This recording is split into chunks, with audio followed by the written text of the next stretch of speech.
Big TV screen పైన ఒక breaking news చూస్తున్నాం. చిత్తూరు జిల్లాలో ఘరానా మోసం జరిగింది. ఆ మోసం వెలుగులోకి వచ్చింది. చిట్టీల పేరుతో డబ్బులు కాజేసింది ఒక మహిళ.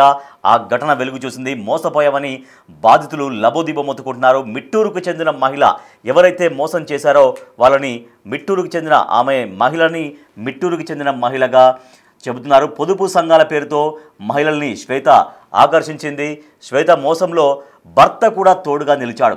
శ్వేత మోసం చేస్తుంటే అలా చేయొద్దు, మోసం చేయొద్దని చెప్పాల్సిన భర్త కిరణ్ కూడా తనకు అండగా నిలిచి తన మోసంలో పాలు పంచుకొని భార్యని ఈ రకంగా మోసం చేసే విధంగా ఎంకరేజ్ చేశాడు కిరణ్. ఆ కిరణ్ ఆర్మీలో పనిచేస్తున్నట్లు సమాచారం. మరి ఆర్మీలో ఎటువంటి స్థాయిలో పనిచేస్తున్నాడో ఇంకా పూర్తిగా తెలియాలి. ఆర్మీలో పనిచేసే కిరణ్, శ్వేత ఇద్దరు దంపతులు కలిసి నిండా ముంచేశారు మహిళల్ని. శ్వేత, కిరణ్ మాయమాటలు నమ్మి అనేక మంది మహిళలు మోసపోయారు. డ్వాక్రా గ్రూపులో అనేక మంది మహిళలు ఉంటారు. ఆ మహిళలందరూ కూడా మోసపోయారు. డ్వాక్రా సంఘంలో సభ్యురాలిగా చేరినటువంటి శ్వేత మెల్లగా వాళ్ళందరి దగ్గర డబ్బులు కాజేసేటటువంటి ఒక పనికి పూనుకుంది.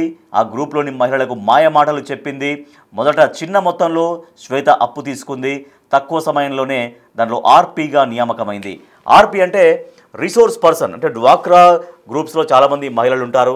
దాంట్లో కొంతమంది ఎవరైతే యాక్టివ్గా ఉంటారో వాళ్ళు రిసోర్స్ పర్సన్గా నియమితులవుతారు. అంటే రిసోర్స్ పర్సన్ అంటే ఏంటంటే జనరల్గా అంటే చాలామందికి దీనిపైన అవగాహన ఉండదు. అంటే ఎట్లా అప్లై చేసుకోవాలి, ఎట్లా తీసుకోవాలి, లోన్స్ కావచ్చు, తర్వాత దాంట్లో ఉన్నటువంటి అవన్నీ వ్యాపార లావాదేవీలు అవన్నీ కూడా ఎట్లా చేయాలి, ఏమన్నా అప్లై చేసుకోవాలంటే ఎటువంటి ప్రాసెస్ చేయాలి, అప్లికేషన్స్ ఎట్లా పెట్టుకోవాలి, దాంట్లో అనేక కొన్ని ఇష్యూస్ ఉంటాయి. సో దాంట్లో అవన్నీ కూడా చెప్పడం కోసం రిసోర్స్ పర్సన్గా పెట్టుకుంటారు. కొంతమంది రిసోర్స్ పర్సన్స్ అవుతారు. సో అట్లా రిసోర్స్ పర్సన్గా మారి అందరినీ నమ్మించి అందరి దగ్గర 1,50,00,000 రూపాయలు తీసుకున్నట్లు ఆరోపణలు ఎదుర్కొంటుంది శ్వేత. డబ్బులు ఇవ్వాలని అడిగిన గ్రూప్లోని సభ్యులకి బెదిరింపులకు పాల్పడుతుంది. సో వాళ్ళు డబ్బులు ఇచ్చారు కాబట్టి వాళ్ళు అడుగుతారు. ఇంకా అంటే చాలా వరకు డబ్బులు వాళ్ళ దగ్గర తీసుకుంది కాబట్టి ఆ డబ్బులు అడగడానికి వెళ్ళినప్పుడు బెదిరింపులకు పాల్పడింది శ్వేత అండ్ కిరణ్. ఇద్దరు భార్యాభర్తలు ఇద్దరు కూడా వాళ్ళని ఇబ్బంది పెట్టే విధంగా వాళ్ళని బెదిరిస్తున్నటువంటి విషయంలో పోలీస్ స్టేషన్లో బాధిత మహిళలందరూ కూడా కంప్లైంట్ చేశారు. ఈ క్రమంలో డబ్బులు ఇచ్చేది లేదని, ఏం చేసుకుంటారో చేసుకోమంటూ శ్వేత బెదిరింపులకు దిగింది. తుపాకీ చూపించి భయపెట్టినట్లు బాధితులు చెబుతున్నారు. తమకు జరిగిన అన్యాయం పైన మీడియా సమావేశం కూడా ఏర్పాటు చేశారు. ఎట్లా తమని నమ్మించింది, ఎట్లా తమకు మాయమాటలు చెప్పింది, తమ పరిస్థితి బాగోలేదు, డబ్బులు అవసరం ఉంది అని ప్రాధేయపడ్డా వేడుకుంటున్నా కూడా శ్వేత ఇవ్వట్లేదు. పైగా బెదిరింపులకు పాల్పడుతోంది.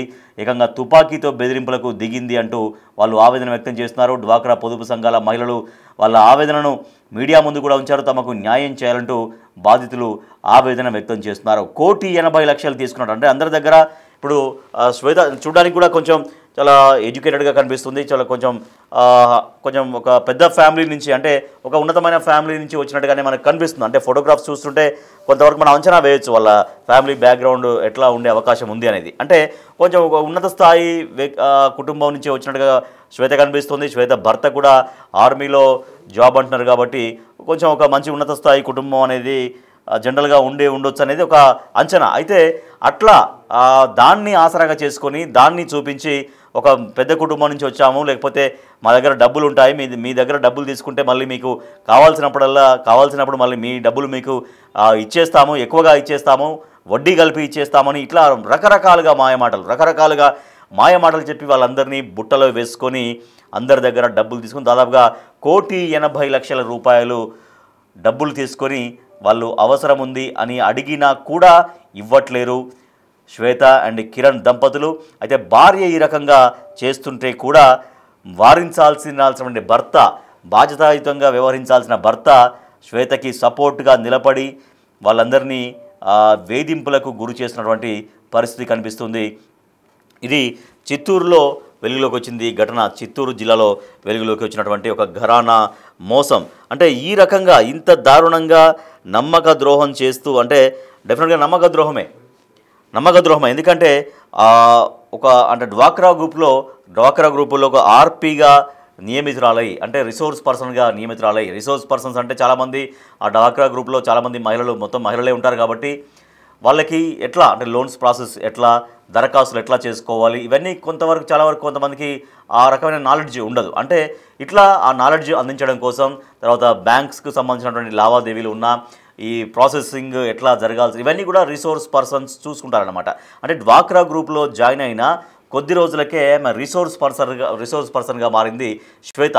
ఇట్లా అందరితోటి బాగా పరిచయాలు ఏర్పాటు చేసుకొని వాళ్ళ దగ్గర డబ్బులు తీసుకొని, అంటే మీ దగ్గర డబ్బులుంటే దేనికో ఖర్చు అయిపోతాయి, నా దగ్గర పెట్టుకోండి, నా దగ్గర పెట్టుకుంటే రేపు మళ్ళీ మీకు కావాల్సినప్పుడు వడ్డీ కల్పిస్తా, ఇట్లా రకరకాలుగా మాయమాటలు. ఇక మోసం చెయ్యాలి అనుకున్నప్పుడు వాళ్ళకి ఇక హద్దు పద్దు ఏముండదు, వాళ్ళ మాటలకి ఇక ఆకాశమే హద్దుగా ఉంటుంది. ఆ స్థాయిలో ఏది పడితే అది చెప్తారు. కొంతమంది మహిళలు చాలా సామాన్య మధ్యతరగతి ప్రజలు ఉంటారు కాబట్టి వాళ్ళు సహజంగానే కొంత ఎక్కువగా ఆశపడి ఉంటారు. అంటే సరే చెప్తుంది కదా, మా డబ్బులు సేఫ్గా మళ్ళీ మాకు ఇస్తుంది కదా అన్నటువంటి ఒక నమ్మకంతో వాళ్ళు ఏం చేస్తారంటే అటువంటి మోసగాలని నమ్మి వాళ్లకు కష్టంగా చేసుకొని కష్టపడి సంపాదించుకున్నటువంటి ఆ డబ్బుని వాళ్ళ చేతిలో పెడతారు. ఇలా చివరికి ఇట్లా ఇబ్బందులు పడుతున్నటువంటి పరిస్థితి. సో బాధితుల ఆవేదన ఏంటి, బాధితులు ఏమంటున్నారో ఒకసారి మనం విందాం. మాది నరిగపల్లి. మేము ముందు చిత్తూరులో 10 years బిఫోర్ చిత్తూరులో కాపురం ఉన్నాము. బేబీ శ్వేత అనే అమ్మాయి, వాళ్ళ అమ్మాయి శ్రీ చైతన్య స్కూల్లో చదువుతానింది కాబట్టి అదే వీధిలో మేము రెంట్కున్నప్పుడు ఆ అమ్మాయి మాకు పరిచయం అయింది. 15 సంవత్సరాలుగా ఫ్రెండ్షిప్గా ఉన్నింది కాబట్టి ఆ అమ్మాయిని నమ్మి డబ్బులు తీసుకుంటూ ఇస్తూ ఉండి చీటీలు వేస్తానుంది. అందరి దగ్గర చీటీలు వేయించినాను. గోల్డ్ పెట్టి గోల్డ్ మొత్తం ఇచ్చేసాను. క్రాప్ లోన్ పెట్టి అమౌంట్ ఇచ్చాను. ఇప్పుడు ఇస్తూ ఉండి తీసుకుంటా ఉండి బట్టల షాప్కి అనేసి ఎక్కువ అమౌంట్, ఎదిరిల్లు వాళ్ళ బావోళ్ళు ఇల్లు కొనాలనేసి నరిగిపల్లికి వచ్చి అమౌంట్ తీసుకొని అదే వీధిలో ఉన్నాం కాబట్టి నమ్మి 15 సంవత్సరాలు పరిచయం ఉంది కాబట్టి డబ్బులు ఇచ్చాను. 60 లక్షలు డబ్బులు, చీటీ డబ్బులు, అమ్మాయి రావాల్సిన డబ్బులు 60 లక్షలు, గోల్డ్ 30 సవరాలు బంగారం అమ్మాయికి ఇచ్చాను. అందరి దగ్గర చీటీలు వేయించేసి బంధువుల దగ్గర మా ఫ్రెండ్స్ దగ్గర ఊళ్ళో వాళ్ళ దగ్గర అంతా చీటీలు వేసి డబ్బులు తీయించాను. ఆ అమ్మాయి హౌస్ కొనడానికి డబ్బులు కావాలి, రిజిస్టర్ అయిపోతానే మళ్ళీ లోన్ పెట్టి ఇచ్చేస్తానని చెప్పింది. హ్యాపీగా ఉంది. అట్లే అదే గ్రూప్లో మమ్మల్ని అడిగితే మేము వాళ్ళ ఇంటికి పోతే మాపై న్యూసెన్స్ కేసు పెడతాము, మాకు జడ్జి తెలుసు, అడ్వకేట్ తెలుసు, మీ పైన ఇప్పటికిప్పుడే రాసి న్యూసెన్స్ కేసు పెడతామనేసి మమ్మల్ని బెదిరిస్తాడు ఫోన్లో. వాళ్ళ ఇంటికి పోతే వాళ్ళ ఇంటికాడ కూడా మిమ్మల్ని కొడతాను, ఏం చేస్తానో చూడు, గన్నుతో కాల్ చేస్తానని బెదిరిస్తాడు. మా పిన్ని నేను పోయి కిరణ్ కుమార్ వాళ్ళ హస్బెండ్ మిలిటరీలో ఉన్నాడు కాబట్టి నమ్మి అదే వీధిలో ఉన్నాం కాబట్టి మిలిటరీలో ఉన్నాడు కాబట్టి ఆ అమ్మాయి మీకు డబ్బులు ఏడా పోదు నేను ఇచ్చేస్తానని బిడ్డల పైన సత్యం చేసి వాళ్ళ ఇంటికి పోయినప్పటి నుంచి గోల్డ్ ఇంట్లో గొడవగా ఉంది. మా ఇంట్లో తెలియకుండా గోల్డ్ ఇచ్చాను, డబ్బులు అందరి దగ్గర తీయించేసాను అనేసి పోయి అడిగిన దానికి నువ్వేం చేసుకుంటావు, ఎక్కడికి పోతావు పో అనేసి వాళ్ళ ఆయన గన్ను పెట్టుకొని మేము బెదిరిస్తూ ఉన్నారు వాళ్ళు.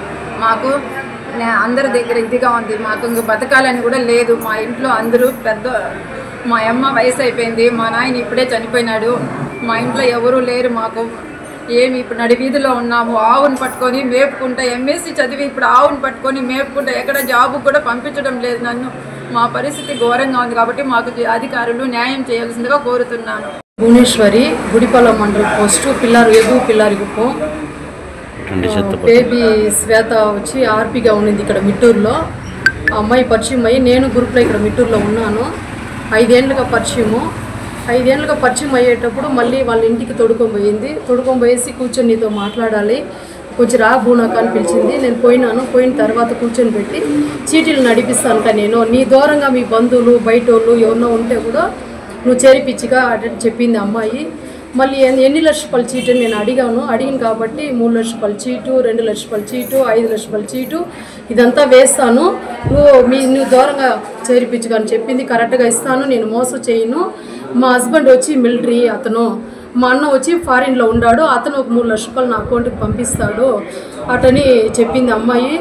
అట్లా పంపిస్తాడు. ఎట్లా మా చీటీ డబ్బులు అంతా కరెక్ట్గా నడిపిస్తాను. నేను అడిగిన లేదుగా ఎవరు కరెక్ట్గా కడుతూ నేను ఇచ్చేస్తాను. నెలకి వచ్చి నాకు 5 లక్షల రూపాయల ఆదాయం ఉందిగా, మహిళా సంఘంలో ఉండే కాబట్టి నాకు 5 లక్షల రూపాయల ఆదాయం వస్తే ఏం భయం లేదు నాకు అని చెప్పింది కాబట్టి నేను పోయేసి మా ఊర్లో బంధువులు మళ్ళీ వచ్చి ఆర్కట్లో వాళ్ళ చీటీలు అన్నీ తీసి నేనే ఇంటికాడ వచ్చి కట్టినాను. అందరి దగ్గర వసూలు చేసి 15 మంది వేసినారు చీటీలు. వసూలు చేసి నెల అయితే నేనే తెచ్చి చీటీ నడిపించేటప్పుడు కట్టినాను. మళ్ళీ తర్వాత అట్లే పరిచయం అవనంగా మళ్ళీ ఏమనింది, అక్క నేను బట్టల షాప్ పెడతాను, హోటల్ నడిపిస్తాను అని చెప్పి అమౌంట్ ఎక్కడన్నా నాకు తక్కువ వడ్డీ తీసి అని చెప్పింది అమ్మాయి. సరే చీటీలంతా కరెక్ట్గా కడతా ఉన్నారు కాబట్టి చాలా క్లోజ్ అయింది కాబట్టి నేనేం చేసినాను, అందరి దగ్గర చెప్పి తక్కువ వడ్డీకి మళ్ళీ నేను నగలు పెట్టి అందరూ 15 మంది నన్ను నమ్మి 15 మంది ఇచ్చారు. ఇచ్చి అమౌంట్ 50 లక్షల రూపాయలు ఇచ్చినాము అమౌంట్. అది లాస్ట్ టైంకి మేము అడిగేకపోయినాము. 15 మంది నన్ను అడిగేకి వచ్చినారు, మా డబ్బులు మాకు కావాలి. ఏమంటే పిల్లలంతా చదువుతూ ఉన్నారు కాబట్టి మేము ఫీజులు కట్టాలా, మేము కూలి చేసే పోయినాము. మేము మిట్టూరులో మీ ఇంటికాడ పెద్ద పైన రమ్మని చెప్పాడు. వాళ్ళ హస్బెండ్ కాల్ చేసి రమ్మని చెప్పినాడు. నేను మా మామ కొడుకు మా అక్క కూతురు 4 పోయినాము. 4 పోతే క్లీన్గా అమ్మాయి రాసిచ్చింది, అక్క నీకు 50 లక్షలు ఇవ్వాలా అనేసి క్లీన్గా నాకు టైం కొంచెం ఇవ్వక అట్లని చెప్పింది. చీటీ డబ్బులు 30 లక్షలు కరెక్ట్గా రాసిచ్చింది. మిద్దిపై నుంచి తోయేస్తానని బెదిరించాడు వాళ్ళ హస్బెండ్. కాబట్టి ఇప్పుడు వచ్చి కంప్లైంట్ ఇచ్చున్నాము. గవర్నమెంట్ తరపున పోలీసు వాళ్ళంతా మాకు న్యాయం చేయాలని కోరుకుంటాను. వాళ్ళ అమ్మాయి వాళ్ళ ఇంటిని వచ్చి మిలిటరీలో ఉన్నాడు. డబ్బులు అడిగిన దానికి గన్ ఎత్తి కాల్ చేస్తాను బెదిరించాడు. మేము బయటకొని వచ్చేసినాము. డబ్బులు అడిగితే మమ్మల్ని మా మనవరాళ్ళంతా కిడ్నాప్ చేసి డబ్బులు ఇవ్వను కాదు, నువ్వు ఎక్కడ పోతావు పో అని బెదిరిస్తాడు. గవర్నమెంట్ న్యాయం చేయాలని కోరుకుంటాను. ఇవ్వను కాదు, డబ్బులంతా ఇవ్వను కాదు, నువ్వు ఎక్కడ పోతావు పో, పోలీసు వాళ్ళకి నేను 2 లక్షలు ఇస్తే నువ్వు 50,000 ఇస్తే నన్ను ఏం చేయను కాదని బెదిరిస్తుంది అమ్మాయి. మాకు న్యాయం చేయాలని కోరుకుంటున్నాను. 15 మంది డబ్బులు ఇది నేను తగులు. ఫస్ట్ ఎగువ పిల్లారిగప్పం. నా పేరు వచ్చి భువనేశ్వరి. శ్వేత అమ్మాయి వచ్చి ఆర్పీగా ఉన్నింది మిట్టూరులో. అమ్మాయి గ్రూప్లో నేను గ్రూప్లో ఉన్నాను. అమ్మాయి 5 ఏళ్ళుగా నాకు పరిచయం అయ్యింది. పరిచయం అయ్యి మళ్ళీ వాళ్ళ ఇంటికి అంతా తొడుకొని పోయింది. నన్ను తొడుకొని పోయేసి చీటీలంతా నేను నడిపిస్తానుక, ఎవరెవరు నీ ఫ్రెండు బంధువులు ద్వారా ఎవరెవరు ఉండారో వాళ్ళకి చెప్పు, నేను 2.5 లక్ష రూపాయల చీటు, 3 లక్షల రూపాయల చీటు, 5 లక్షల రూపాయల చీటు అన్నీ నడిపిస్తాను. నడిపించి నేను కరెక్ట్గా ఇచ్చేస్తానుక. మా హస్బెండ్ వచ్చి మిలిటరీ, మా అన్న వచ్చి బయట దేశంలో ఉన్నాడు. అతను నెల అయితే 3 లక్షల రూపాయలు నా అకౌంట్కి పంపిస్తాడు. మా హస్బెండ్ 1 లక్ష రూపాయలు పంపిస్తాడు. అందుకబట్టి చీటీకి అంతా భయం లేదని అమ్మాయి నా దగ్గర చెప్పింది. నేనేం చేశాను, మా ఊళ్ళో ఉండేవాళ్ళు బంధువులు వేరే వాళ్ళు అందరినీ చేర్పించి చీటీలు నడిపిస్తూ ఉండింది. చీటీలు ఎత్తుకుని కరెక్ట్గా వాళ్ళ ఇంటికాడ కడతా ఉన్నాను. మళ్ళీ అట్లే ఎక్కువ పరిచయం అయ్యేగాలికి అకాక నేను ప్లాట్ బిజినెస్ చేస్తాను కా బునక, బట్టల షాప్ పెడతాను, హోటల్ పెడతాను, మా అన్న నేను నడిపిస్తాను. మా ఆయన వచ్చి మిలిటరీలో ఉండే కాబట్టి మేము ఇద్దరు చేరి కలిపి నడిపిస్తామనేసి డబ్బులు ఏమన్నా తీసి ఇక బిజినెస్ కావాలని అడిగింది. 15 మంది దగ్గర డబ్బులు తక్కువ వడ్డీకి 50 లక్షల రూపాయలు తీర్చినాను. అది అడిగకపోతే వాళ్ళ ఇంటికి రండిని అతనే పిలిపించినాడు. కిరణ్ అతనే పిలిపించినాడు. మీ డబ్బులు మోసం చేయను రా అని పిలిపించి డబ్బులు అడిగకపోయిన దానికి నేను మిలిటరీలో ఉన్నాను, తెలియకుండా గవర్నమెంట్కి తెలియకుండా గన్ను పెట్టుకున్నాను అనేసి కాల్ చేస్తాను బెదిరించాడు. ఇది ఆ గన్నుని మేము చూడలో పడుకొని వచ్చేస్తున్నాము. దీనివల్ల 2 ఏళ్ళ ముందుకు ఊరు పోసుకున్నాను. నేను ఊరు పోసుకున్నాక ఆ ఊరు జనాలు వచ్చి నన్ను కాపాడినారు. పోయిన ఏడాది మా అల్లుడు సీరియస్గా ఉండేటప్పుడు కాల్ చేశాను వాళ్ళకి, కిరణ్కు చేశాను, శ్వేతకు చేసినాను. వాళ్ళు ఎవరు ఫోన్ రెస్పాన్స్ తీయలేదు. మళ్ళీ 20 రోజుల తర్వాత అతనే కాల్ చేసి నాకు తెలుసుగా మీ అల్లుడు చనిపోయినాడు అనేసి. సో చూడండి వాళ్ళు ఎంత దీనంగా రోధిస్తున్నారో, ఎంత భారంగా వాళ్ళు ఆ చిట్టి డబ్బులు అంటే వాళ్ళు ఎంతో కష్టపడి అక్కడిక్కడ అంటే ఆ పని ఈ పని చేసుకొని వాళ్ళు ఎంతో కొంత మిగిల్చుకొని అటువంటి వాటిని చిట్టీలకు కడితే ఈ రకంగా వాళ్ళ నమ్మకాన్ని పెట్టుబడిగా పెట్టి ఇంత దారుణానికి ఒడిగట్టినటువంటి శ్వేత కిరణ్. సో మళ్ళీ వీళ్ళిద్దరూ డబ్బులు అడిగితే తిరిగి బెదిరిస్తున్నారంటూ వాపోతున్నారు వాళ్ళు. ఎందుకంటే వాళ్ళ దగ్గర డబ్బు ఇచ్చాము, వాళ్ళకి తర్వాత బంగారం ఇచ్చాము, తర్వాత చాలామంది తమ బంధువులకు కూడా చెప్పాము. ఎందుకంటే శ్వేత మాకు ఎప్పటి నుంచో తెలుసు. శ్వేత వాళ్ళ ఏం చెప్తున్నారు మీడియాతో మాట్లాడుతూ లేదా బిగ్ టీవీతో మాట్లాడుతూ ఏం చెప్తున్నారు ఇండివిజువల్గా కూడా, 15 సంవత్సరాల నుంచి ఆ శ్వేత మాకు పరిచయం కాబట్టి నమ్మాము. ఆ డ్వాక్రా గ్రూప్లలో యాక్టివ్గా తిరుగుతుంటుంది, ఆర్పీగా అంటే రిసోర్స్ పర్సన్స్గా ఉంది కాబట్టి అందరితో ఎక్కువగా కాంటాక్ట్స్ ఉంటాయి, అందరితో సంబంధాలు ఉంటాయి. చాలా ఎక్కువగా అంటే అన్ని రకాలుగా మాకు బాగా పరిచయం ఉన్న వ్యక్తి కాబట్టి నేను ఎక్కడికి వెళ్ళను, మీ డబ్బు నేను సేఫ్గా చూస్తాను, మీకు అవసరానికి మళ్ళీ ఇస్తానంటూ చిట్టీలు నడిపే విధంగా 2 లక్షల చిట్టీలు, 5 లక్షల చిట్టీలు అట్లా కొన్ని ఆ చిట్టీలు నడుపుతామంటే మేము నమ్మి మేమే కాకుండా మా బంధువులతో కూడా మేము కట్టించాము అంటూ వాళ్ళు దీనంగా వాపోతున్నారు.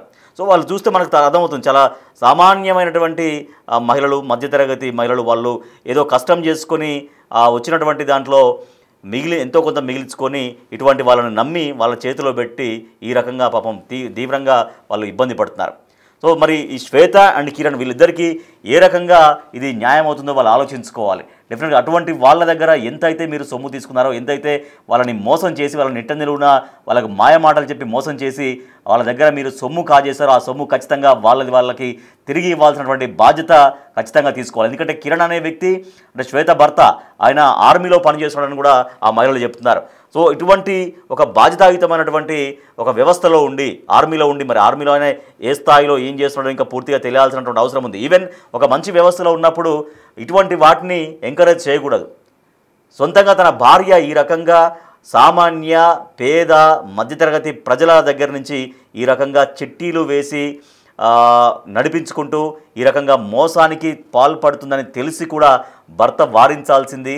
కానీ భర్త వారించకుండా ఆ భర్త కిరణ్ ఆ మహిళ అంటే తన భార్య అయినటువంటి శ్వేతకి సపోర్ట్గా నిలవడంతో అందరి దగ్గర డబ్బులు నొక్కేసి వాళ్ళు జల్సాలు చేస్తున్నటువంటి పరిస్థితి. సో చాలా దీనంగా వాళ్ళు వేడుకుంటున్నారు, వాపోతున్నారు. మేము కష్టపడి సంపాదించుకున్నటువంటి డబ్బులు ఎంతో కొంత మిగిల్చుకొని సరే భవిష్యత్తులో ఉపయోగపడతాయి కదా అని ఆ చిట్టీలు కడితే మమ్మల్ని మోసం చేసింది శ్వేత అంటూ వాళ్ళు దీనంగా ఆవేదన వ్యక్తం చేస్తున్నారు. తమకు న్యాయం జరగాలంటూ పోలీస్ స్టేషన్ని ఆశ్రయించారు, పోలీసులను వేడుకుంటున్నారు, మీడియా ముఖంగా రాష్ట్ర ప్రభుత్వాన్ని కూడా వేడుకుంటున్నారు. అంటే ఇటువంటి ఎవరైతే ఇట్లా ఒక మోసం చేయాలనేటువంటి ఇంటెన్షన్ తోటి ఈ రకంగా ఒక ఈజీ మనీ అంటే సొంతంగా కష్టపడి పనిచేయడం చేత కాకుండా ఈ రకంగా ప్రజల కష్టాన్ని దోచే విధంగా, ప్రజల శ్రమను దోచే విధంగా కొంతమంది ఈ రకంగా కావాలని మోసం చేస్తుంటారు. పైగా వాళ్ళు డబ్బులు అడిగితే తుపాకీ తీసుకొని బెదిరిస్తున్నారు. ఇద్దరు శ్వేత అండ్ కిరణ్ ఇద్దరు భార్యాభర్తలు తుపాకీ తీసుకొని బెదిరిస్తున్నారంటూ వాళ్ళు తీవ్రంగా తమ బాధను తమ గోడును మీడియా ముందు కూడా వెళ్ళబోసుకుంటారు. ఖచ్చితంగా వీళ్ళకి న్యాయం జరిగే విధంగా ఫర్దర్ ఎంక్వైరీ జరగాల్సినటువంటి అవసరం ఉంటుంది. శ్వేత కిరణ్ నిజంగా వాళ్ళ దగ్గర నుంచి మోసానికి పాల్పడి వాళ్ళ డబ్బంతా కనుక వాళ్ళు స్వాహా చేస్తే డెఫినెట్గా ఆ బాధితులకు న్యాయం జరిగే విధంగా వాళ్ళని కఠినంగా శిక్షించాల్సినటువంటి అవసరం ఉంది. సో మీరేమనుకుంటున్నారు? ఇటువంటి వాళ్ళు కావాలని మోసం చేసేవాళ్ళు అంటే మోసం చేసేవాళ్ళు ఇక వాళ్ళు ఇష్టారీతిన మాయమాటలు చెప్తుంటారు, వాళ్ళ నోటికి ఎంత వస్తే అంత మాటలు చెప్తుంటారు. నిజంగా అంటే నమ్మకం అంటే మామూలుగా ఒక సామాన్య పేద ఈ తరగతి వర్గాలు డెఫినెట్గా ఇటువంటి మాటలని జనం నమ్ముతాయి, ఈజీగా నమ్ముతారు. వాళ్ళు అరే డబ్బులు చాలా క్షేమంగా ఉంటాయేమో, భద్రంగా ఉంటాయేమో, కొంతవరకు కలిసి వస్తుందేమో, భవిష్యత్తులో ఎంతో కొంత డబ్బులు మాకు ఉపయోగపడతాయేమో అని చాలామంది చిన్న ఆశతో ఉంటారు. సో అటువంటి ఆశని, అటువంటి నమ్మకాన్ని, అటువంటి విశ్వాసాన్ని ఆసరాగా చేసుకొని ఇటువంటి నేరాలకు, ఇటువంటి దారుణాలకు ఒడిగడతారు. వాళ్ళు కష్టపడి సంపాదించినటువంటి ఆ సొమ్మును మాత్రం ఖచ్చితంగా వాళ్ళు కనుక విచారణ పూర్తిగా ప్రాపర్గా చేసి వాళ్ళ దగ్గర నుంచి ఆ సొమ్ముని తిరిగి బాధితులకు అప్పగించాల్సినటువంటి బాధ్యత మాత్రం పోలీసు యంత్రాంగం పైన, రాష్ట్ర ప్రభుత్వం పైన కూడా ఉన్నట్టుగా చాలా స్పష్టంగా తెలుస్తోంది.